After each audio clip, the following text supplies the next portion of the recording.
o informe semanal da Fundação Tibico Altair de Verdades e Segredos. Testando 1, 2, 3, testa aí, Manu. Testando 1, 2, 3, fala galera. Acho que tá gravando. Acho que tá gravando? Acho que tá. Então já é. Gravando por quê? Porque o programa de hoje, assim como da semana passada, é gravado, não é ao vivo. Ah, já tava valendo? Já tava valendo. Oh, meu Deus. O programa de hoje, assim como o da semana passada, é gravado, não é ao vivo. Em função da gente estar fazendo home office, por causa que a Rádio Armazém está, trabalhando com o isolamento também de seus locutores e locutoras. É isso, Manu? É isso aí. Hoje é dia 26 de março. Esse programa entrou ao ar às 9 horas da noite. Essa aqui é a Rádio Armazém. Essa aqui é roubagem. 14º dia de quarentena. A gente... Bom, se você ouviu o último programa, você sabe que a gente já tava em isolamento, já tava gravando programa e tal. A gente continua sem sair de casa desde quinta-feira passada. Nós não botamos um pé pra fora da porta. Tá ficando... Como é que tu tá, mano? Tá ficando maluca já? Me sinto completamente normal, o que indica coisas muito perigosas sobre mim. Na verdade é um ótimo indício, já que, ultimamente a gente tem tido aí o poder público querendo fazer pouco caso do isolamento, de nível federal, querendo fazer pouco caso do isolamento, falando que não tem motivo, não sei o quê. Complicado. Na verdade, eu tô em isolamento desde o último programa que foi ao vivo, o que significa que no próximo programa eu vou estar fazendo aniversário de isolamento. É verdade. Tu é um exemplo pra todo brasileiro que tá com dificuldade pra ficar em casa nesse momento, né? E tem sido muito difícil. Eu realmente não tenho gostado. Explica então o que é isso. Se alguém não sabe, eu sou uma pessoa um tanto quanto caseira. Caseira, também conhecido como... tu gosta de falar no microfone, né? Mas nem aparecendo na selfie aí da rádio do Tafim. Não, eu não gosto. Sou uma pessoa um pouco tímida. Lembrando qual é que é do Tibico Altair. A gente lê um artigo da Wikipédia pra te ficar bem informado, e enquanto a gente lê esse artigo da Wikipédia, a gente tenta se divertir, e se você que tá nos ouvindo se divertir também, perfeito, tamo no lucro. A intenção é essa. A gente também tem um placar. Normalmente no final do semestre a gente faz um encontrinho aí, e a pessoa que tá atrás no placar vai ter uma prenda. Semestre passado foi pagar um fardinho de cerveja pra galera que chegasse junto. Esse semestre a gente ainda não decidiu, mas provavelmente vai ser alguma coisa relacionando vinho de pêssego, é isso, Manu? É isso aí. E a gente também tá com um concurso cultural. Enviar pra gente no Twitter, marcando a gente, ou por DM, ou por e-mail, tibicoaltair@gmail.com, qual que é a tua lambada preferida, que não precisa necessariamente ser uma lambada. Pra ganhar um álbum chamado Lambadas que eu gosto. Confira aí na fotografia referente a esse episódio. Agora, vamos ao que é importante, mano. Ok. O que é importante? Ficar em casa? Não lavar a mão, não apenas. O tema de hoje é o seguinte, o tema de hoje não tem a ver com coronavírus. Semana passada a gente falou de morte, acho que ficou meio, apesar de não tinha a ver diretamente com coronavírus, mas acho que ficou meio mórbido, assim, não precisava, podia ser outra coisa, né? Mas agora já foi. Agora já foi, mas o programa de hoje não tem a ver com coronavírus. A primeira dica, essa já foi a primeira dica e meia. Eu tava falando até agora há pouco do placar. O placar se encontra o seguinte: 1 ponto pra mim, porque a Manu não adivinhou o do programa passado. Meio ponto pra mim. Ai. Meio ponto pra mim. Tá bom.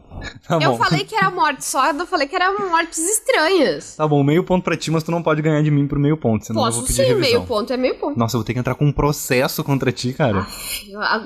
O semestre passado era o Moro que não sabia perder, agora é tu. A primeira dica, não, como assim não sabe perder? Eu ganhei, tu não acertou. Eu ganhei. Nossa, cara, eu vou ter que chamar, sei lá o que, o VAR pra ouvir o programa passado. Que horror. Bom, vamos fazer uma enquete sobre isso, então, pro próximo programa. Ai. Assim como o galo dá bom dia para bilhões de pessoas. Leonardo da Vinci. Não.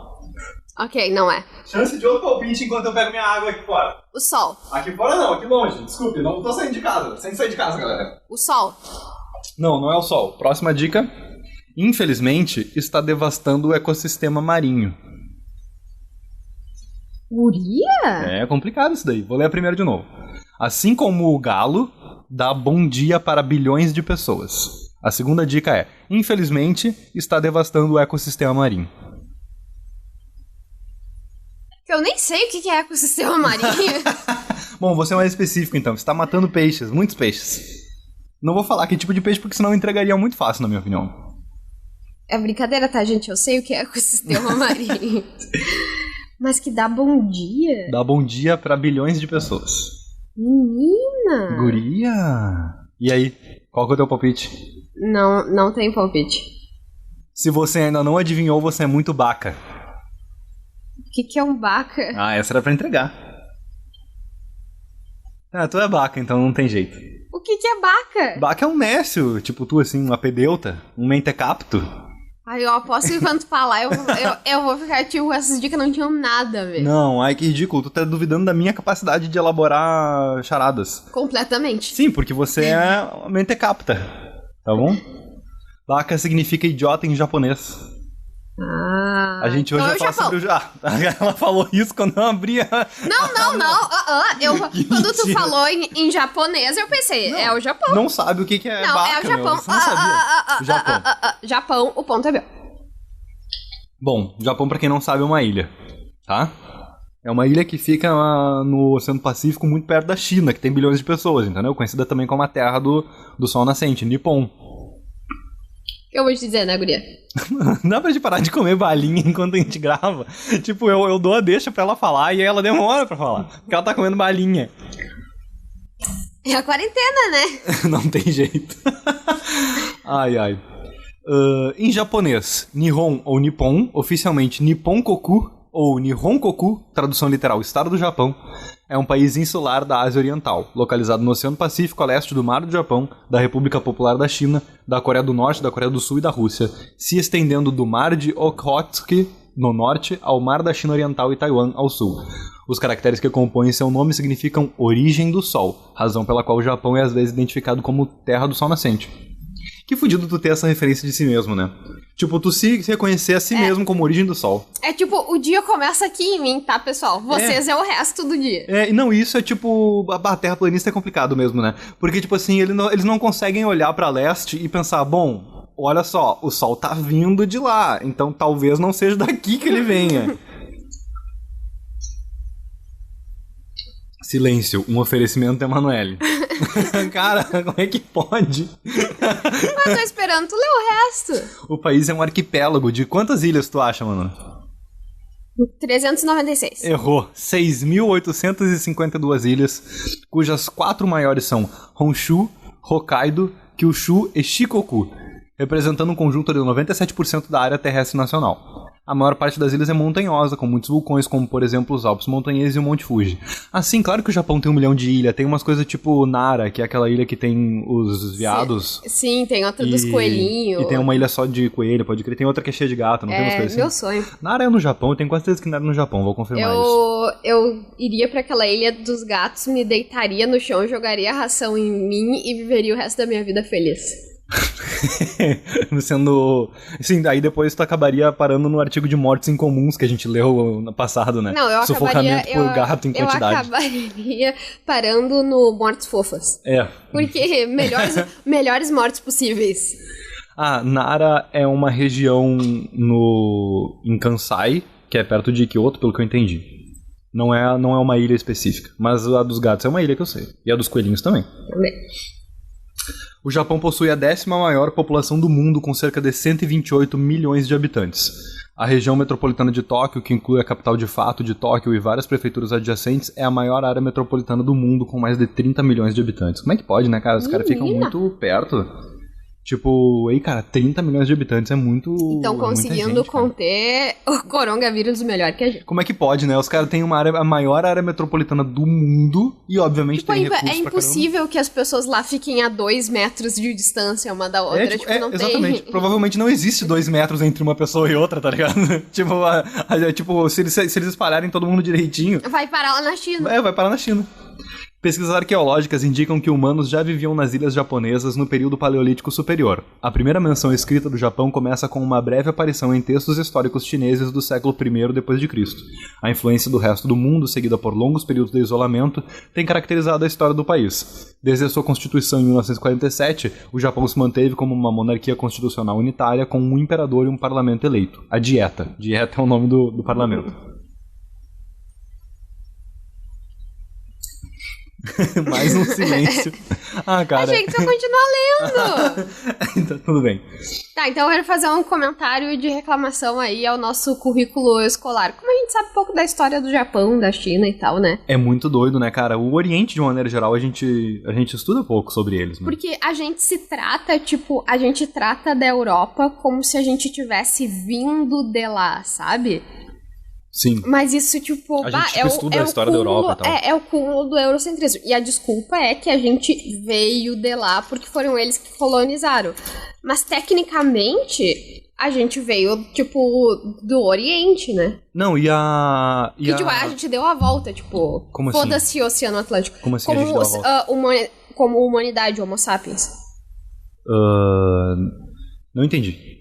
É que assim, a gente estuda uma história que passa cruzando o Atlântico, tá? Sim, perfeito, tá. Mas é que se a gente for pensar nos povos originários da América do Sul e da América como um todo, a gente, tipo, passou pela Europa e depois, tipo, passou pelo Oriente, entre aspas, e deu a volta pelo Pacífico, entende? Sim, na verdade os povos originários nunca, provavelmente a ancestralidade deles nunca nem pisou na Europa, né? Concordo. No entanto, meio que a escola que se fundou aqui de estudar a Europa, principalmente em função da colonização, é meio que essa desculpinha de que é o que mais influencia a nossa vida e tal. Mas é que a gente esquece o que mais influencia a nossa vida, ó. Ora.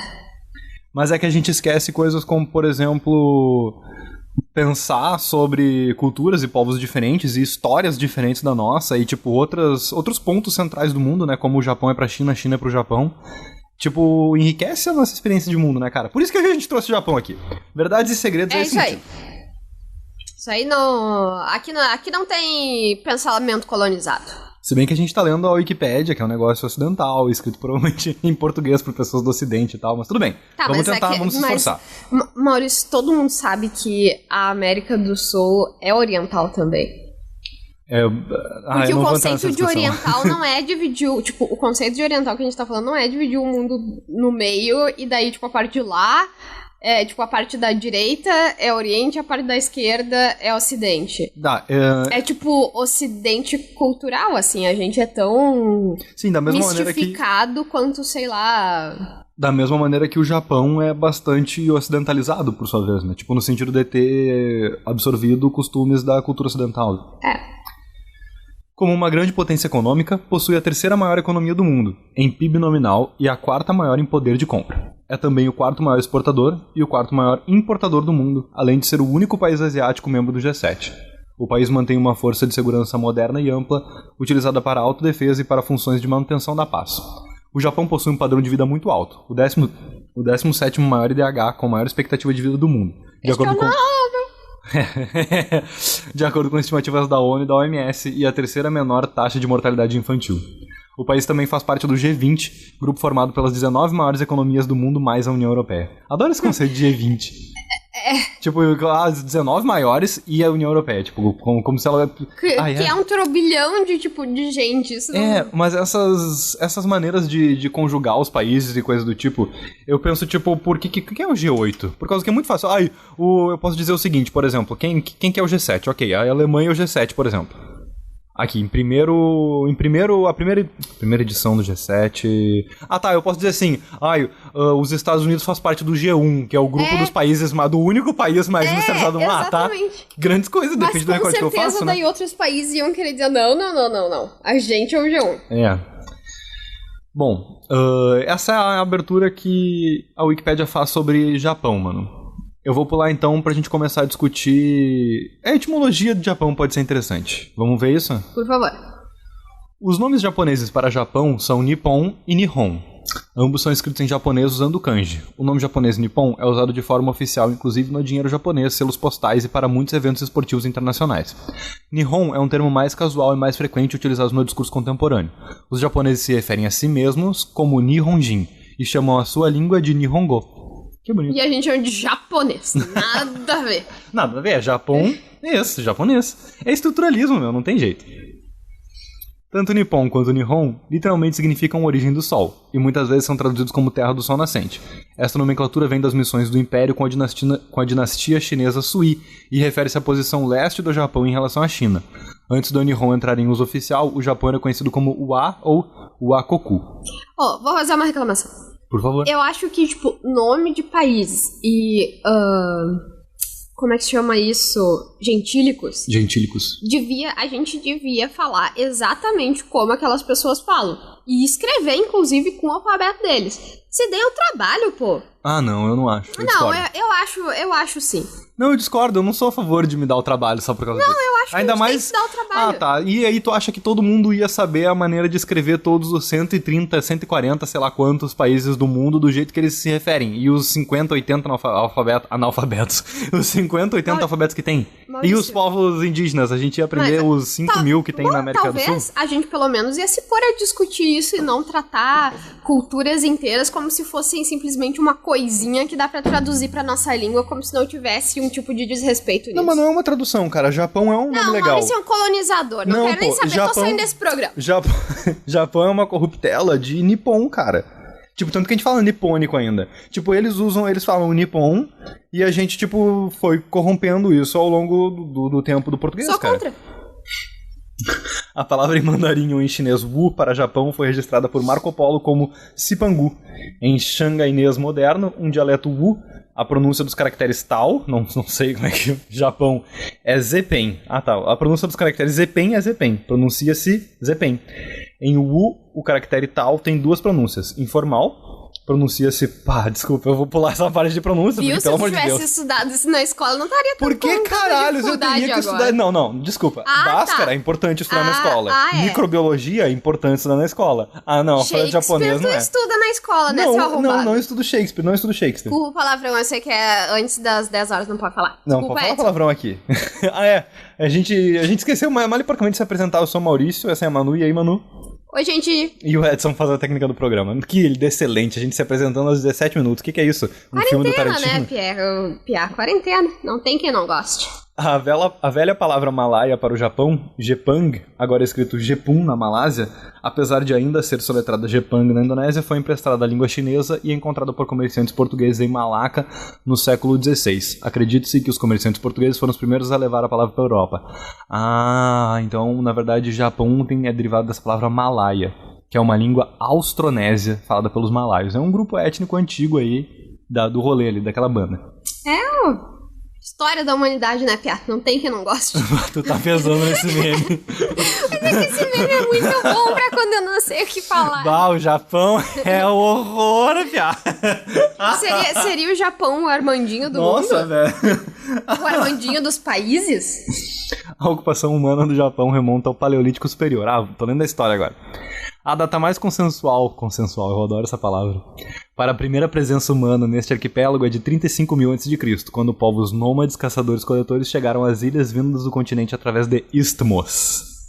As primeiras ferramentas japonesas... Fala, mano. Tem uns vídeos no YouTube do Pirula e de outros canais também bem legais falando sobre como as pessoas foram parar no Japão e tal, sobre as migrações humanas. O espalhamento da espécie, né?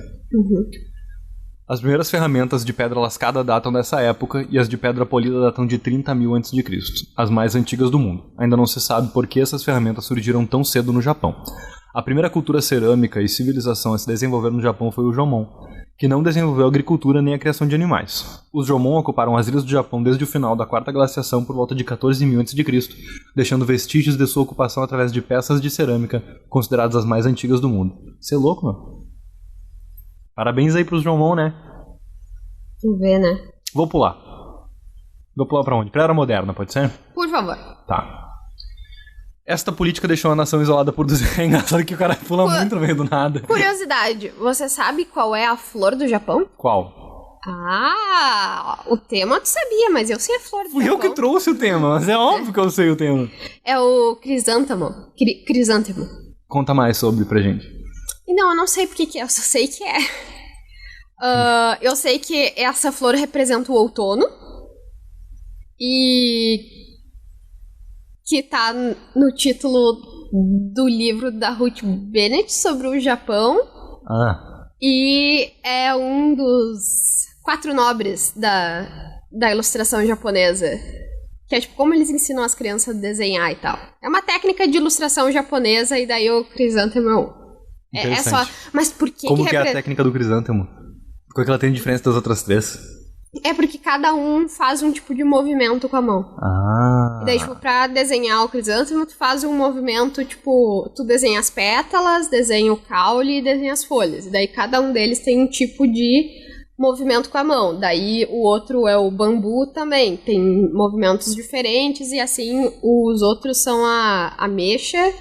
A ameixa é bom. E o outro é a orquídea. Orquídea.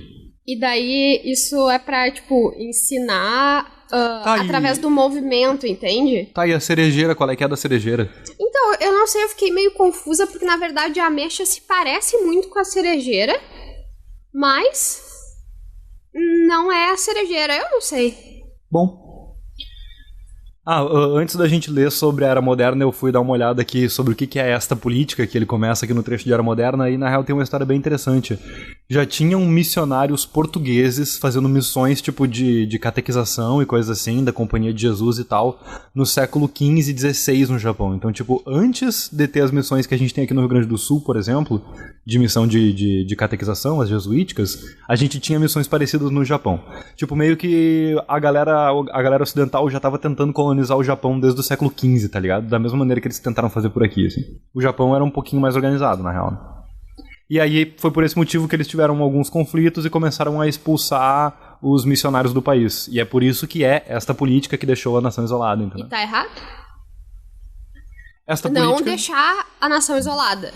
Expulsar os colonizadores, é isso. Não, tá, ok, Esta política deixou a nação isolada por 250 anos até a chegada de navios da Marinha dos Estados Unidos com Matthew Calbraith Perry em 31 de março de 1854, exigindo a abertura do país ao comércio estrangeiro com a assinatura do Tratado de Kanagawa, revelando o atraso do shogunato. Shogunato. Shogunato é a abreviação do termo em japonês Sei Tai Shogun, foi um título militar usado no período do Japão feudal, concedido diretamente pelo imperador ao general. Ah tá. Não, Shogun é o imperador. Shogun é o general. Shogunato, então, é esse esquema que o imperador e o general têm. Esse tipo de política. Muito interessante, época, né? Maurício, muito interessante. É. Todo mundo queria saber isso. Sim, com certeza. A Guerra Boshin restabeleceu o poder centralizado do imperador como Meiji do Japão em 1868, quando teve início um período de desenvolvimento econômico e de expansionismo, ao qual se seguiram as vitórias nas guerras sino-japonesa, 1894-1895, e russo-japonesa, 1904-1905, e a conquista da Coreia e das ilhas de Taiwan e da Escalina, mantendo o interesse do país sobre a Manchúria. Estes seguidos episódios deram ao Japão a sua primeira experiência bélica moderna, assistida pelos europeus, a primeira vitória sobre um país do velho continente e a solidificação como o país mais influente da Ásia. O Japão, tipo... o Império do... Aí, tipo, claro, seguem-se... Vou meio que pular aqui por cima, né? Mas seguem-se vários eventos de caráter bélico, várias disputas, várias questões de relações internacionais e tudo mais.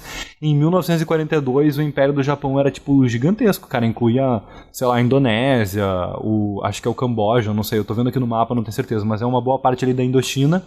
A Coreia, né, que até hoje, tipo, tem um puta incômodo com o Japão e com os Estados Unidos e tal. Formas de classificar... Relações internacionais. Puta incômodo. Essa categoria é oficial pra caralho. Puta incômodo. E uma boa parte da China, né? Que inclusive depois vai descambar em coisas tipo a Revolução Chinesa e várias coisas assim. Que legal, né, cara? Que viagem. História é um treco bem louco, né? Vamos lá, vamos então pular pra Primeira Guerra Mundial. Em 1936, o Japão assinou o Pacto Anticomintern com a Alemanha nazista, juntando-se às potências do eixo em 1941. Em 1941, o Japão assinou o Pacto Nipônico-Soviético com a União Soviética, respeitando tanto os territórios de Manchukuo quanto da República Popular da Mongólia. Em 1937, o Império do Japão invadiu outras partes da China, precipitando a Segunda Guerra Sino-Japonesa. No ano de 1940, invade a Indochina francesa, após a qual os Estados Unidos colocam um embargo de petróleo ao Japão. Cara, o mundo não muda, né, cara? A galera fica falando, pós-modernidade. Cara, muda muito pouco, é impressionante, cara. Essa é uma afirmação bem forte, né, Maurício? Sim. Eu acho que eu deveria evidenciar que apenas o Maurício se responsabiliza por essa afirmação. Não, vou me responsabilizar um pouco mais sobre ela. Algumas coisas mudam o mundo. A Segunda Guerra Mundial, por exemplo, no final dela, a gente teve várias coisas que mudaram o mundo. Algumas. Não muitas, mas algumas. Coisas que mudaram o mundo, por exemplo, que não tem a ver, na verdade, com a Segunda Guerra Mundial. Revolução Russa e a Revolução Chinesa mudaram muito o mundo. Tá? Saudades. Agora, os Estados Unidos colocando embargo de petróleo aos países. Nossa, que novidade. Que, tipo, nossa, isso é um negócio Os Estados muito, Unidos nossa. Metendo o nariz onde não foi chamado. Que novidade. Parabéns.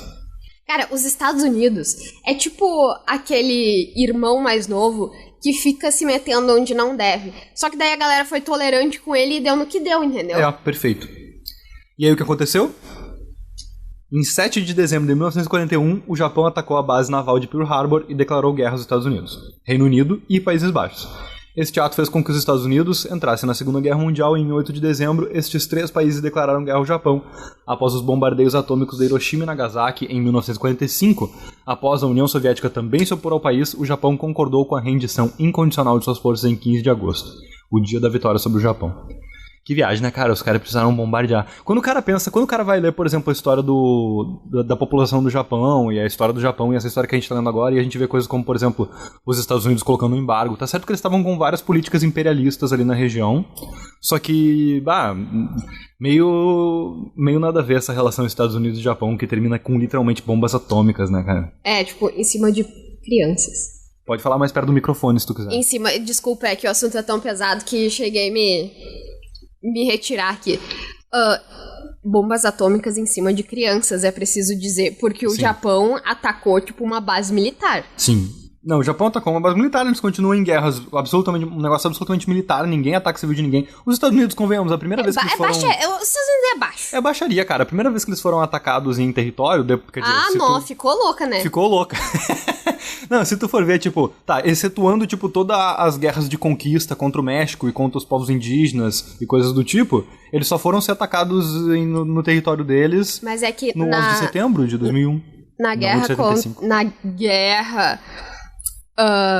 no massacre contra os indígenas e com relação ao México, eles não estavam no território deles, é bom lembrar. Sim, exatamente. Eles foram atacados no sentido de que, tipo, sei lá, nas próprias fronteiras, eles tinham frontes no território deles. Mas é verdade, quem tava lá era militar. Só pra variar, eles estavam fazendo cagada na terra dos outros. E aí, isso tudo antes desse momento aqui da bomba atômica, cara. Mas uma coisa que eu acho louca é que a gente estuda o Japão como se fosse ou algo, tipo, milenar do tempo que descobriu a China, ou então depois da bomba atômica. Como se o Japão não existisse no período de entremeios disso. Sim, pode crer. Que foi literalmente o que a gente pulou aqui nesse episódio. Tá, mas tudo bem.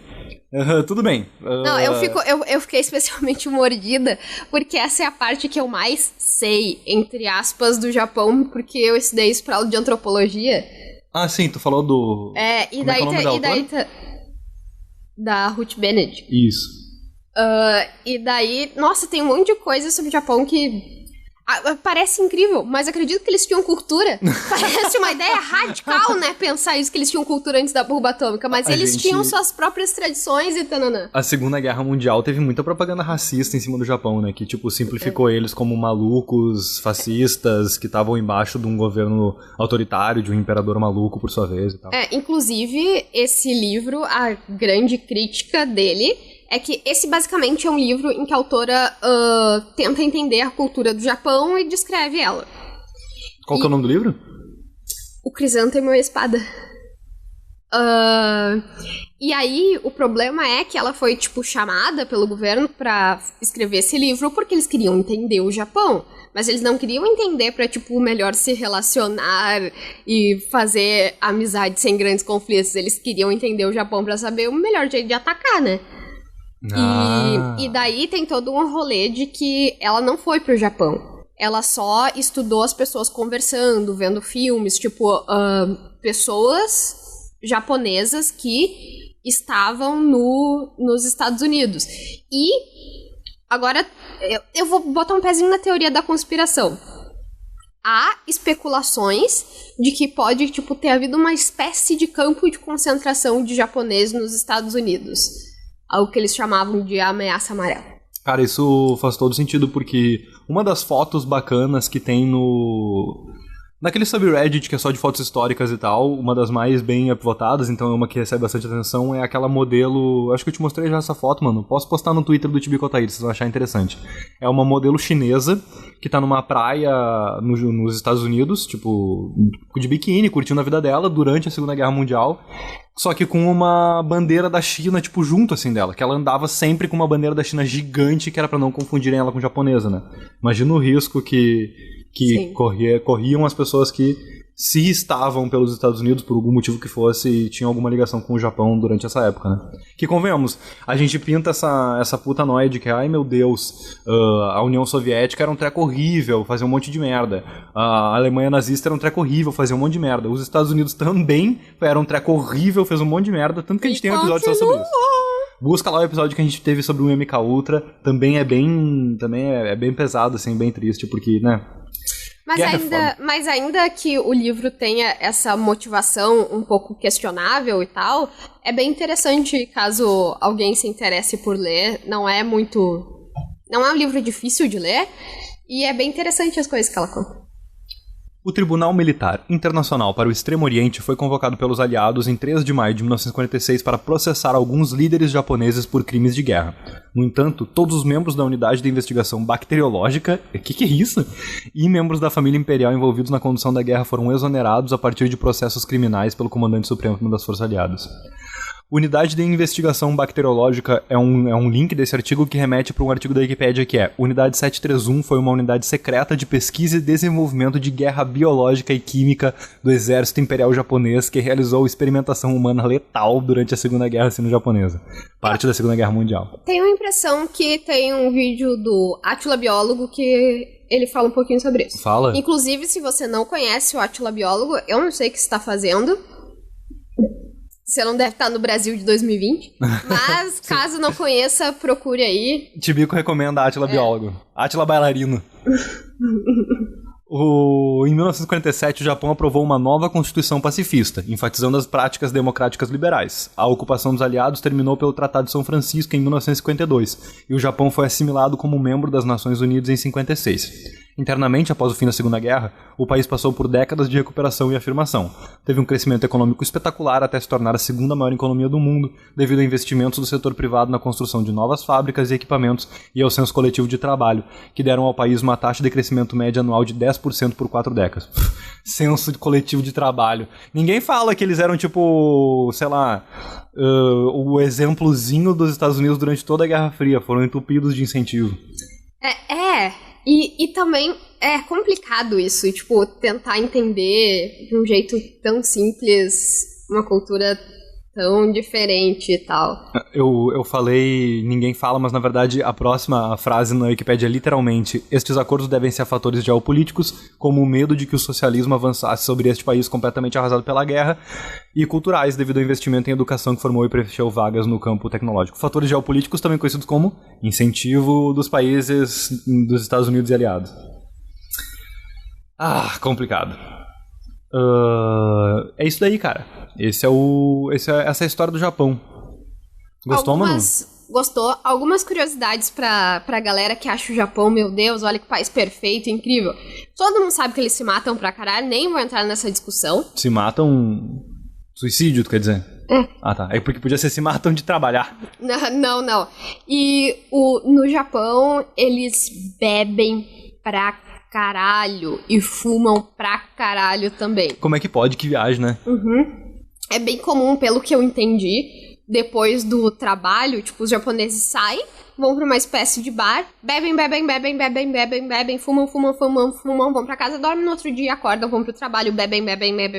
Tipo, se você acha que o trabalhador japonês acorda às 5 da manhã, medita, quando volta pra casa, cuida do seu bonsai e não sei o que lá, pense um pouco melhor sobre isso.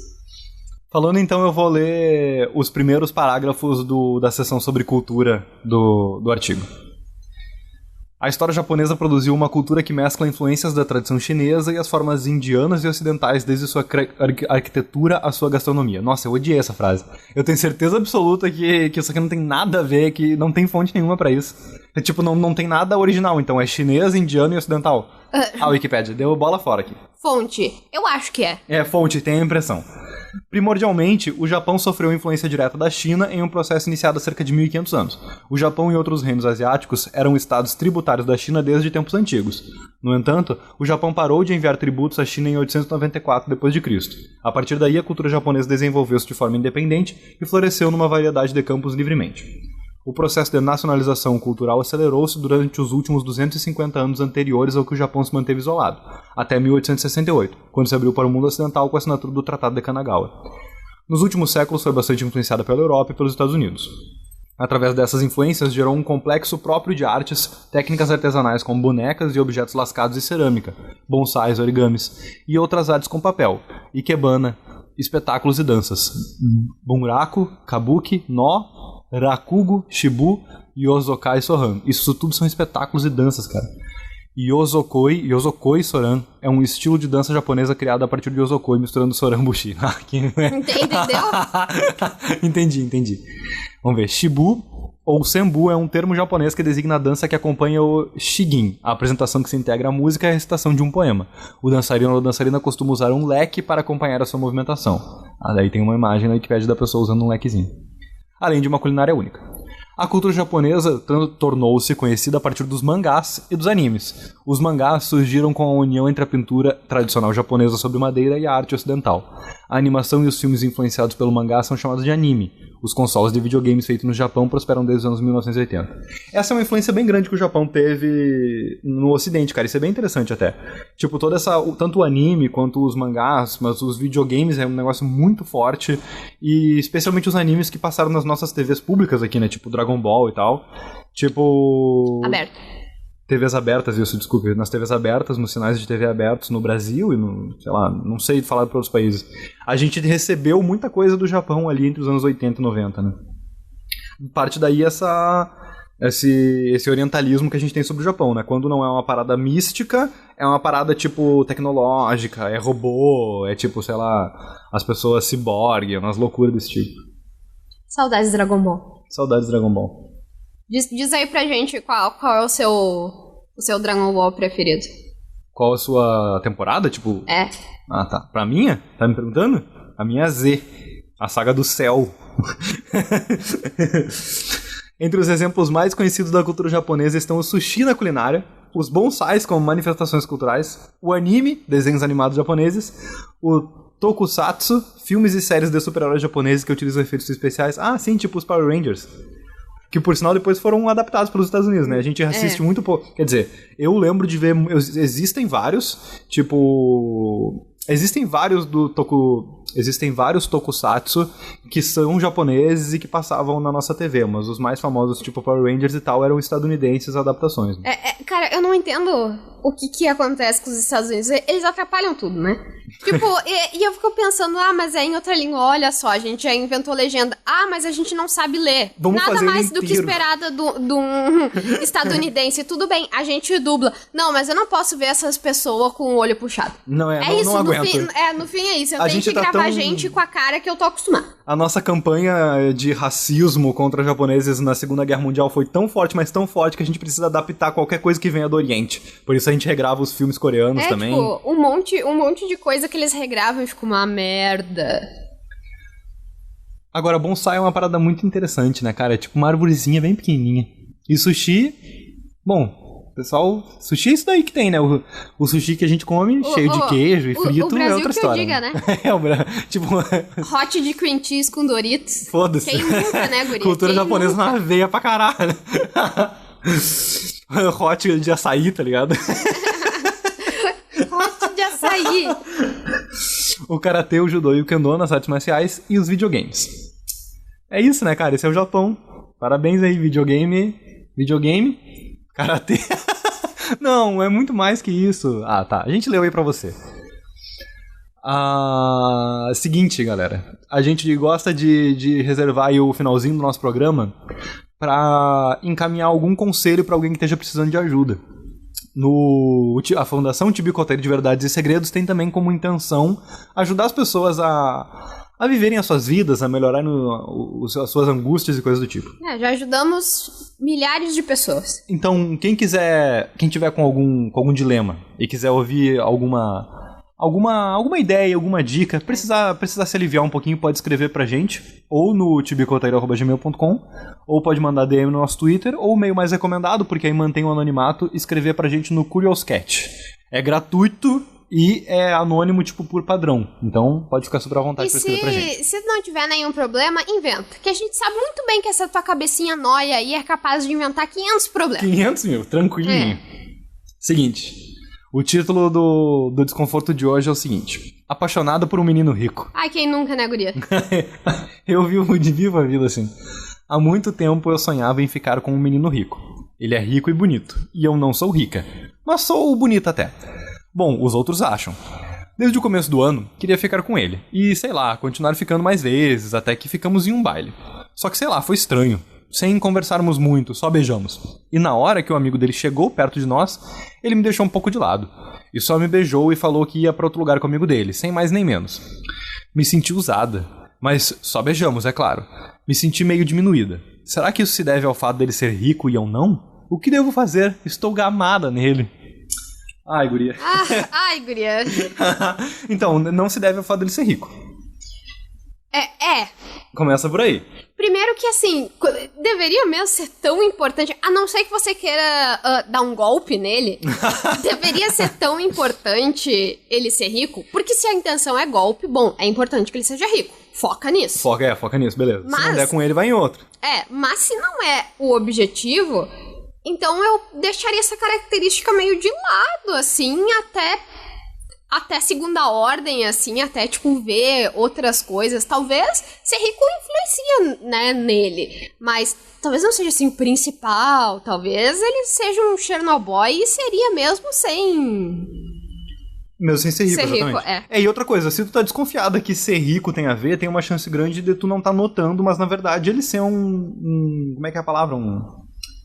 Um exibido, um cheio, essas coisas assim. Tem a chance dele, tipo, ter os trejeitos que pessoas ricas costumam desenvolver de serem chatas e coisas do tipo. Talvez ele nem seja rico porcaria nenhuma, ele só é um escroto, mas como tu acha ele só que é gosta... branco, tá ligado?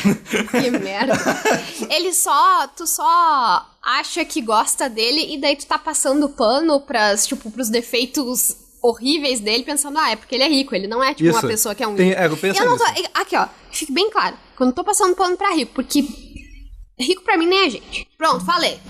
Tem uma chance... Esse é o momento que tocaria a sinetinha do processo. Tem uma chance grande dele ser só um menino branco, magricela, de cabelo bagunçado, que se veste bem porque tem dinheiro pra comprar roupa, e isso já te deixou, tipo, gamada nele, tá ligado? Então revisa um pouco isso daí. Na verdade, tem uma grande chance de ser só, tipo, os hormônios de vocês fazendo vocês fazerem escolhas absolutamente equivocadas que vão envergonhar muito vocês em poucos anos. E outra coisa, mas tem um parêntese, mano, que eu quero que a gente dê atenção antes de dar esse caso como encerrado. Ela disse que se sentiu meio usada. Tipo, se ela se sentiu assim, é preocupante, porque talvez ela não saiba, tipo, descrever o que realmente fez ela se sentir assim. Mas talvez ele tenha sido um cara meio babaca com ela, tá ligado? E assim... Talvez ele tenha feito algo que ela não gostou, ela só não teve consciência suficiente pra descrever, entendeu? Pelo que eu tô vendo aqui, não fala a idade, mas eu imagino que seja uma menina relativamente nova, assim, menor de idade, provavelmente. Espero que ele também seja. E aí, é difícil mesmo, nessa época, tipo, ninguém sabe muito bem como se relacionar. Então, considere que talvez ele não tivesse as mesmas expectativas pra esse relacionamento do que porque as pessoas podem só querer ficar com a outra eventualmente e não criar um laço mais forte que isso. E não tem um grande problema nisso, desde que todas as partes envolvidas saibam. Não, e que se tu não quiser, tu também pode não querer, né? Tipo, não tem um grande problema nisso, desde que todas as partes envolvidas saibam, e todas as partes envolvidas podem revisar se elas querem continuar ou não o tempo inteiro. Se tu achar que não tem a ver isso, não tem a ver e já era. Beleza. Pô, legal, hein? Ajudamos... Mas é assim, foca menos no negócio de ser rico, a menos, ressalto que seja um golpe do baú. Daí vai fundo no rolê de ser rico e se achar outro mais rico, pula pro outro. Perfeito. E tem assim, fica atenta. Eu sou a favor, eu acho que isso é reparação histórica. Perfeito. Recuperar a mais-valia que foi capturada da gente, né? Das mulheres. Especialmente. tenta descobrir aí, tenta, tipo, estranhar um pouquinho, olhar um pouco de lado, quem sabe coletar informação das tuas amigas. Talvez ele seja um idiota e tu não note porque tá gamada, entendeu? Dá teu jeito aí de receber essa informação. Seguinte, Manu, como é que a gente vai encerrar o programa de hoje? Com um clássico verso do Djavan, que foi... Quero lembrar que esse quadro foi inspirado pela nossa amiga querida Mariana Flores. Beijo Mariana. E é isso aí. Qual que é o verso do Djavan que a gente tem pra hoje, pra ficar aí retumbando na sua cabeça todo esse isolamento? Isso eu achei que se encaixava bem com relação ao sentimento do nosso presidente Bonossauro. Isso. Eu levo a sério, mas você disfarça. Você desabeça e eu nessa de horror. Perfeito. Tchau, gente!